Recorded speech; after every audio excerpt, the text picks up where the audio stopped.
ආයිබෝවන් දිනපතා විකාශනය වන ලංකාවේ ප්‍රථම සහ එකම බෞද්ධ පුවත් විකාශයත් සමගින් අදත් ඔබ හමුවන මම රවිශෂාර මදුවන්ත. ප්‍රථමයෙන් අවධානය පුවත් සිරස් තල වෙත.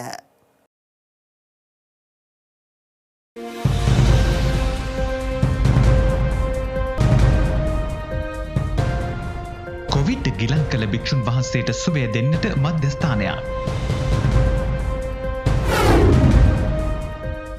බුත්තංගල සුවිසල් බුද්ධ ප්‍රතිමා වහන්සේගේ ධාතුන් වහන්සේලා තැන්පත් කිරීම ඉල්පෝයදා.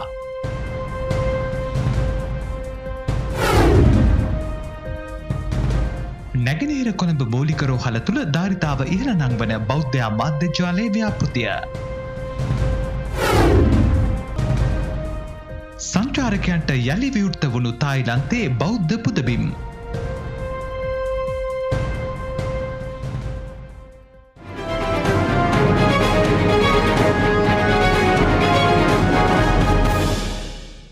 භික්ෂූන් වහන්සේලා සඳහා වෙන් වූ කොවිඩ් භික්ෂු අතරමැදි ප්‍රතිකාර මධ්‍යස්ථානයක් මතුගම කටුගහයන ප්‍රාදේශීය රෝහලේදී ඊයේ විවෘත කෙරුණා. ඒ පූජනීය සංඝරත්නයේ ප්‍රධානත්වයෙන් කටුගහයන ප්‍රාදේශීය රෝහලේ ඉදිකර ඇති නව ගොඩනැගිලි සංකීර්ණයේ වාට්ටු දෙකක් මෙම මධ්‍යස්ථානයේ සඳහා වෙන් කර තිබෙනවා. කලතර දිස්ත්‍රික් භික්ෂු එකමුතුවේ පූර්ණ මැදිහත්වීමෙන් ආරම්භ කර ඇති මෙම ප්‍රතිකාර මධ්‍යස්ථානයට අවශ්‍ය රෝහල් උපකරණ තොගයක්ද එම භික්ෂු එකමුතුව මගින් ඉකුද්දා පරිත්‍යාග කර තිබුණා. කළුතර දිස්ත්‍රික් භික්ෂු එකමුතුවේ සභාපති දකුණු කළුතර ශාසනාරක්ෂක බල මණ්ඩලයේ ලේකකාධිකාරී පූජ්‍යපාද තීනියාවල ඥානින්ද නාහිමිපාණන් වහන්සේ ඇතුළු සංඝරත්නයත් රෝහල් කාර්ය මණ්ඩලය ඇතුළු පිරිසකුත් සෞඛ්‍ය ආරක්ෂිත ක්‍රමවේදයන්ට අනුගතව මෙම අවස්ථාව සමගින් එක්ව සිටියා. ලංකාවේ රෝහලක විශේෂයෙන්ම කොරෝනා ආසාදිත වන අපේ හාමුදුරුවන් වහන්සලා වෙනුවෙන් භික්ෂු ආට්ටුවක් අද නිල වශයෙන් වෙන් කරන්නට ලැබීම ජීවිතයේ ලොකු භාග්‍යයක් හැටියට අපි විශේෂයෙන්ම කල්පනා කරනවා. ඒ අනුව කළුතර දිස්ත්‍රික් භික්ෂු එකමුතුව රෝහලට අවශ්‍ය කරන වෛද්‍ය උපකරණ ආදිය පරිත්‍යාග කරලා අද දවසේ කළුතර දිස්ත්‍රික්කයේ පමණක් නෙවෙයි මුළු රටේම කොවිඩ් ආසාදිත වන අපේ හාමුදුරුවන් වහන්සලා වෙනුවෙන් විශේෂයෙන්ම මේ රෝහලේ ඒ අවශ්‍ය කරන පහසුකම් උන්වහන්සලා වෙනුවෙන් ලබා දෙන්නට පුළුවන්කම ලැබිලා තිබෙනවා. ඒ පිළිබඳව අපි අතිශයින්ම සන්තෝෂ භාවයට පත් වෙනවා. ඇත්තටම අද ඓතිහාසික දවසක්. කටුගහන ප්‍රාදේශීය රෝහලට විතරක් නෙමෙයි සමස්ත භික්ෂු පරපුරටත් සමස්ත ශ්‍රී ලංකා වාසීන්ටත් ඓතිහාසික දවසක්. හේතුව තමයි අද රජයේ රෝහලක පිහිට වුණු ප්‍රථම කොවිඩ් භික්ෂූන් සඳහා කොවිඩ් භික්ෂූන් සඳහා වූ අතරමැදි ප්‍රතිකාර මධ්‍යස්ථානයේ විවෘත වුණා අද දවසේ කටුගහන ප්‍රාදේශීය රෝහලේ. එන්දන් 25කින් සමන්විත ඒ වගේම අධිසත්කාර ප්‍රතිකාර ඒකකයක්ද සහිතව භික්ෂුන් වහන්සේලා 25කට අපිට ප්‍රතිකාර කරන්න පුළුවන්. ඒ වගේම යම්කිසි අසාධ්‍ය මට්ටමකට පත් වෙන ස්වාමීන් වහන්සේලා 3 මෙම රෝහලේ ප්‍රතිකාර කිරීමේ පහසුව තියෙනවා. අම්පාර බුද්ධංගල අරණ්‍ය සේනාසන පරිශ්‍රයේ ඉදිකෙරමින් පවතින සුවිසල් සමාධි බුද්ධ ප්‍රතිමා වහන්සේගේ ධාතු නිදානෝත්සවය එළඹෙන 18 වනදාට යෙදී ඇති ඉල්පුර පසළොස්වක පොහෝ දිනයේදී සිදු කිරීමට නියමිතයි.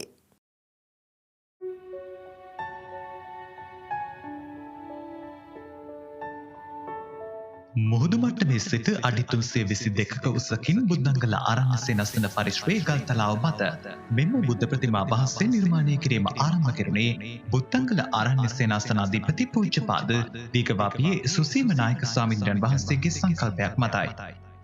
නැගෙනහිර පළාතේ 21 වෙනි සියවසේ ඉදිකරන විශේෂම නිර්මාණයේ හැටියට මේ ප්‍රතිමා වහන්සේ නිර්මාණය කරන ලබනවා අම්පාර මඩකලපුව මොණරාගල කියන දිසා තුනේම සාතිසේ බහුතරය ජනතාවට දැක බලා ගන්නට දර්ශන වෙන ආකාරයකින් නිර්මාණය වෙනවා. මහා මුහුදේ ගමන් කරන නාවිකයන්ටද යහසින් ගමන් කරන අහස් යාත්‍රාවලටද කුඹුරළි යද්දී පාරේ තුටි මහා මඟ හැමතැනම සිටින හැම කෙනාටම දර්ශන වෙන ආකාරයෙන් තමයි මේ ප්‍රතිමා වහන්සේ නිර්මාණය කෙරෙමින් පවතින්නේ. දෙස් විදෙස් බෞද්ධ පරිත්‍යාගශීලීන්ගේ ආධාර උපකාර මත සිදු කෙරෙන මෙම බුද්ධ ප්‍රතිමා වහන්සේගේ නිර්මාණ කටයුතු මෙවන විට අවසන් අධීරයේ පවතිනවා.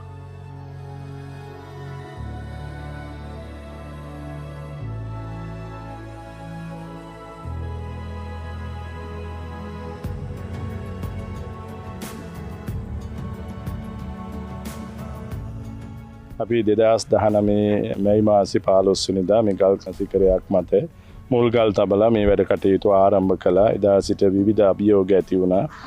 පාස්කෙරිදා ප්‍රශ්න ආවා. ඒ වගේම 2020 වසරේ මුල් කාර්තුවේදී කොරෝනා වසංගත තත්ත්වයන් ඇති වුණා. ඒ අභියෝග හමු වුණා. අපේ දායක දායිකාවන් රට පුරාම ලෝකයේ පුරාම සිටින දායක දායිකාවන්ගේ අනුග්‍රහය දායකත්වයේ යටතේ ප්‍රතිමා වහන්සේ මේ වෙනකොට ඒ පිනිසින් කටයුතු කරලා තීන්තාලේපන කටයුතු සිද්ධ කරලා පවතිනවා. ඒ වගේම යවට පරිසරයේ තව සුවිශේෂී වැඩ කටයුතු රාශියක් ඉටු කරගන්නට අවස්ථාවන් තිබෙනවා. ප්‍රතිමා වහන්සේ තුළ ධාතුන් වහන්සේලා තැන්පත් කිරීම ඉල්පුර පසළොස්වක පොහෝ දිනයේදී සිදු කෙරෙන්නේ පූජනීය සංඝරත්නය ප්‍රමුඛව බෞද්ධ සැදැහැවතුන්ගේ සහභාගීත්වයෙන් සෞඛ්‍ය මාර්ගෝපදේශයන්ට අනුගතවයි.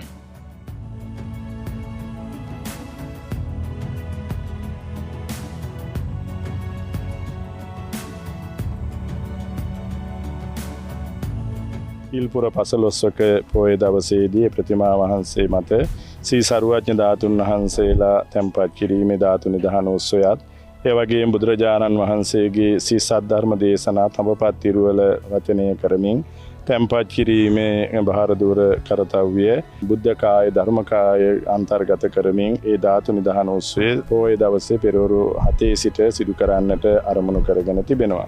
ඒ කාර්යභාරය සඳහා මේ වෙනකොට ලහිලයියේ පරිසරයේ සූදානම් වෙනවා. කෝටි 5මාරක් පමණ වියදමක් දරලා තිබෙන මේ පරිසරයේ වැඩ කටයුතු සඳහා තවත් කෝටි 1මාරක පමණ වියදමක් දරන්න වේවි කියලා අපි අනුමාන කරන මේ වැඩ කටයුතු නිමා කරන්න. මේ වැඩ කටයුතු නිමා කරලා ලබන අවුරුද්දේ 2022 සම්බුදු තෙමගුලට මත්තෙන් සම්මා සම්බුද්ධ ශාසනයට මේ ප්‍රතිමා වහන්සේ පූජා කිරීම තමයි අපේත් ඒ වගේම ප්‍රතිමා උපදේශක නිර්මාණ උපදේශක දායක සභාවෙත් අරමුණ බවට පත්වෙන්නේ සඳහා කරගත යුතු කටයුතු එමට තිබෙනවා. විශේෂයෙන්ම මේ කාර්ය සාධනය කර ගැනීම සඳහා අපිට මාධ්‍ය ජාලයක් හැටියට බෞද්ධ නාලිකාවෙන් ආරම්භයේ සිට විශේෂ ප්‍රචාරාත්මක වැඩසටහන් සිදු කරමින් දායකත්වය ලබා දුන්නේ. නිසා රට පුරාම ලෝකයේ පුරාම විශේෂ අවධානය යොමු වන්නට යෙදුන ඒ පිළිබඳවත් බෞද්ධ නාලිකාවේ අධ්‍යක්ෂක ජෙනරාල් අපේ ස්වාමීන්ද්‍රයන් වහන්සේටත් කාර්ය මණ්ඩලයටත් ඒ මාධ්‍යවේදී මහතුන්ටත් අපි පුණ්‍යානුමෝදනා කරනු ලබනවා. ඒ නිසා ඔබ හැමදෙනාම මේ උතුම් පින්කම සඳහා එක්සිට එක්සත්ව ඒකාත්මික වෙන ලෙස මතක් කර සිටින. ඒ වගේ මේ දිනට බුද්ධාංගල ටෙම්පල් කියන Facebook account එක හරහා 7 සිට 9 වෙනකන් ඒ ධාතු නිධාන උත්සවයේ විශේෂ අවස්ථාවන් සජීවව නැරඹීම සඳහා අවස්ථාව සලසා තිබෙන බව මතක් කරනවා. මුල්ලේරියාව නැගෙනහිර කොළඹ මූලික රෝහලේ ධාරිතාව ඉහළ නැංවීම සඳහා නව වාට්ටුවක් සකස් කිරීමේ ව්‍යාපෘතිය මෙවන විටත් ක්‍රියාත්මක වෙමින් පවතිනවා. ඒ ශ්‍රී සම්බෝධි මහා විහාරාධිපති බෞද්ධයා මාධ්‍යජාලයේ ගරු සභාපති පූජ්‍යපාද බොරලන්දේ වජිරඥාන නායක ස්වාමින් වහන්සේගේ ඍජු අධීක්ෂණයෙන් නැගෙනහිර කොළඹ මූලික රෝහල මෙරට කොවිඩ් සාධිත රෝගීන්ගේ ප්‍රතිකාර කටයුතු සඳහා වසර 1මාරක පමණ කාලයක සිට තම සක්‍රිය දායකත්වය සපයනවා. රෝහල තුළ පිහිටි අබලිද්‍රව්‍ය ගබඩා කර ඇති අබලන් වූ ගොඩනැගිල්ල ඇඳන් 40කින් සමන්විත අංග සම්පූර්ණ වාට්ටුවක් බවට පරිවර්තනය කිරීමට ව්‍යාපෘතිය යටතේ සැලසුම් කෙරුණේ. එම ගොඩනැගිල්ලේ පවත්වාගෙන ගිය වැඩ ඒකකයේ සඳහා වෙනම ස්ථානයක් සකස් කර දීම ව්‍යාපෘතියේ මූලික අධීරය යටතේ ආරම්භ කරමින් එය අනුව මෙවන විට වැඩ ඒකකයේ සඳහාත් අබලිද්‍රව්‍ය කපඩා කිරීම සඳහාත් කන්ටේනර් බහලුම් 2ක් රෝහල් පරිශ්‍රයේ ස්ථානගත කොට තිබෙනවා. ව්‍යාපෘතියේ දෙවන අධීරය යටතේ ගොඩනැගිල්ල පූර්ණ ප්‍රතිසංස්කරණයකට ලක්කොට වාට්ටුව නිර්මාණය කිරීමට අපේක්ෂිතයි. නැගෙනහිර කොළඹ මූලික රෝහල COVID-19 රෝගීන්ට ප්‍රතිකාර මධ්‍යස්ථානයක් විදිහට පහුගිය වසර 1මාරකට අධික කාලයක් තිස්සේ ක්‍රියාත්මක වෙනවා. රෝගීන් පැමිණීමත් එක්ක රෝගී ප්‍රතිකාර සේවා සඳහා අවශ්‍ය වන ඉඩකඩ ප්‍රමාණවත් නොවන බව සහ ඒවා දියුණු කිරීමේ අවශ්‍යතාවය රෝහලට හැඟී ගියා. ඉතින් ඒ කාර්යයේදී නොයෙකුත් හේතුන් නිසා භාවිතයට නොහැකිව පැවති ගොඩනැගිලි නවීකරණය කරලා ඒ රෝගී ප්‍රතිකාර සේවාවන් වලට යොදා ගැනීමේ අවස්ථාවක් පිළිබඳව අපිට හැඟී තිබිලා. ඉතින් ඒ කාර්ය සාර්ථක කර ගන්නට අපිට බෞද්ධ රූපවාහිනී නාලිකාවේ සභාපති වරලන්දේ වජිරඥාන නායක ස්වාමීන් වහන්සේගේ අනුග්‍රහකත්වය අපිට ලැබුණ අපි රෝහලට. ඉතින් අපි තාම ගොඩාක් සතුටු වුණා මේ අවස්ථාවේදී. මොකද මේක ඊටම බැරෑරුම් කාර්යයක්. ඒක සෞඛ්‍ය අමාත්‍යාංශයට පමණක් තනියම කරගැනීමේ හැකියාවක් තිබෙන්නේ නැති කාර්යයක්. කාර්ය කරගන්නට අපිත් එක්ක අපතල් බැඳි ගැනීම බෙහෙවින් අගය කරනවා. ඒ පටන් ගත්ත වැඩ කටයුතු මේ වෙන විට ඉතාමත් සාර්ථකව ඉදිරියට ගිහිල්ලා තියෙනවා. කාර්යයෙන් දැන් 70%කට අධික ප්‍රමාණයක වැඩ කටයුතු නිම වෙලා තියෙනවා. තවත් ඉතාම සුළු ප්‍රමාණයක වැඩ කටයුතු තියෙනවා. ගොඩනැගිල්ල නවීකරණය කිරීම සහ එහි රෝගී සත්කාරයට සුදුසු විදියට සකස් කර ගැනීමේ කාර්යය කරන්න තියෙනවා. මම මේක අවස්ථාවක් කරගන්නවා. බෞද්ධ රූපවාහිනී නාලිකාවටත් මඟ පෙන්වමින් නායකත්වය ගනිමින් අපිට විශාල ශක්තියක් ලබා දෙන බෞද්ධ රූපවාහිනී නාලිකාවේ සභාපති වර්ලන්දේ වජිරනාන නායක ස්වාමීන්ද්‍රයන් වහන්සේට වගේම උන්වහන්සේ සමග මේ කාර්යයට එකතු වෙලා සිටින විශාල පිරිසක් ඉන්නවා. ඒ ඒගොල්ලන්ටත් ඉතාමත්ම කෘතඥපූර්වක ස්තුතිය පළ කරනවා. මේ කාර්යයට මම දන්නවා ගොඩාක් බෞද්ධ ජනතාව සහයෝගය ලබා දීලා තියෙනවා. ඒ සියලු දෙනාටම සමස්ත රෝහලේම ස්තුතිය සුභාසිංසනය පිරිනමන්න කැමතියි. රටවටා සිදු පුවත් කිහිපයක් කෙටියෙන් දකිමු දැන්.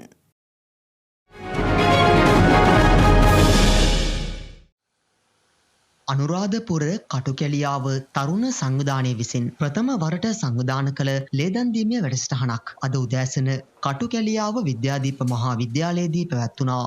බුලන්කුළම අනුරාධ බෞද්ධ මධ්‍යස්ථානයේ විහාරාධිකාරී පූජ්‍යපාද නිල්වක්කේ සමුදිත හිමියන්ගේ අනුශාසනා පරිදි මෙම ලේදන් දීමේ වැඩසටහන අනුරාධපුර ශික්ෂණ රෝහලේ රුධිර පාරවලේන මධ්‍යස්ථානයේ වෛද්‍යවරුන්ගේ සහ හෙද හෙදියන්ගේ දායකත්වයෙන් පැවැත්වුණා.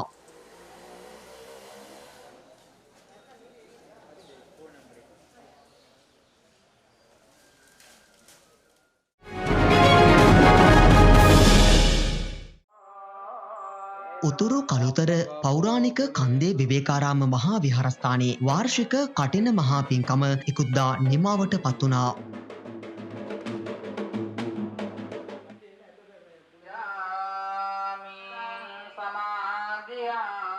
සෞඛ්‍ය ආරක්ෂිත ක්‍රමවේදයන් අනුගමනය කරමින් මෙම පින්කමට ගුරුළු බැද්ද සීලරතන නාහිමි අනුස්මරණ පදනම දායකත්වය ලබා දී තිබෙනවා.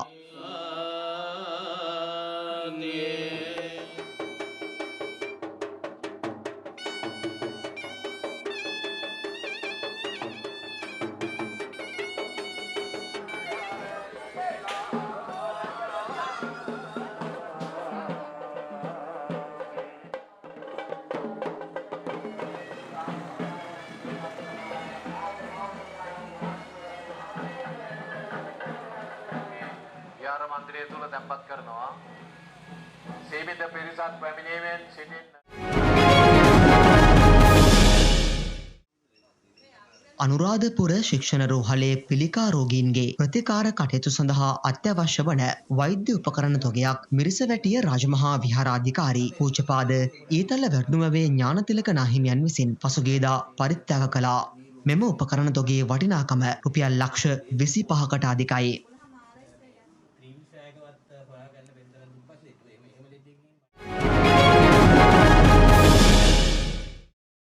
තායිලන්තයේ බැංකොක් නුවර මැදේ පිහිටි ග්‍රෑන්ඩ් මාලිගය සහ එමරල්ඩ් බුද්ධ මන්දිරය කොවිඩ් වසංගතයෙන් අනතුරුව මෙම මාස මුල සිට නැවත සංචාරකයන් උදෙසා විවෘත කර තිබෙනවා. ඒ පුතත් සමගින් දැන් අවධානය විදෙස් පුවත් වෙත.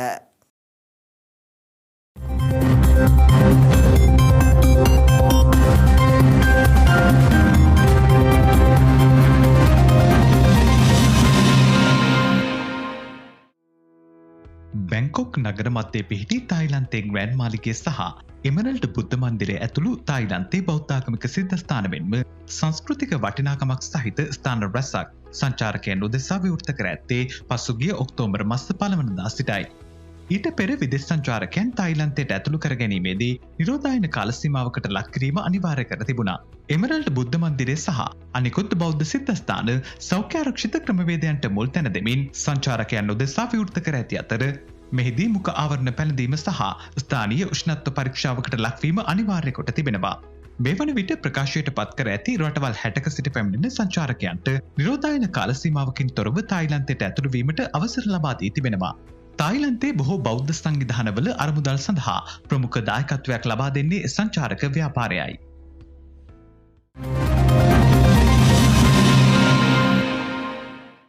ඒත් සමගින් අදර නියමිත සුසන්දේශ ප්‍රධාන පුවත් විකාශය නිමාවට පත්වෙනවා. YouTube සහ සුසන්දේශය Facebook පිටු ඔස්සේ දිනපතා විකාශනය වන ලංකාවේ ප්‍රථම සහ එකම බෞද්ධ පුවත් විකාශයත් සමගින් ඔබට එක් විය හැකි. ඔබ සැමට සුබ රාත්‍රියක්. සම්මා සම්බුදු සරණයි.